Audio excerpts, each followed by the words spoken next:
Добрый день! Хочу посоветовать одно очень простое, но в то же время мощное средство от воспаления в горле. У вас будет проходить кашель, одним словом, моментально. И снимает все воспалительные процессы в носоглотке. И старайтесь, если вы не покупаете растения в аптеке, собирать в экологически чистых местах, без вот этих вот выхлопов СО2.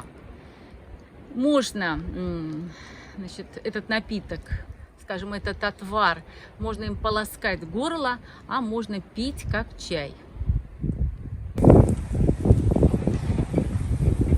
Лучшее растение от кашля уничтожает микробы, бактерии, очень хорошо разжижает мокроту и способствует ее отхождению. Противовоспалительное воздействие имеет на патогенную флору. Это шалфей. Посмотрите, как он выглядит. Можно купить в любой аптеке. Вот тут большой кустик.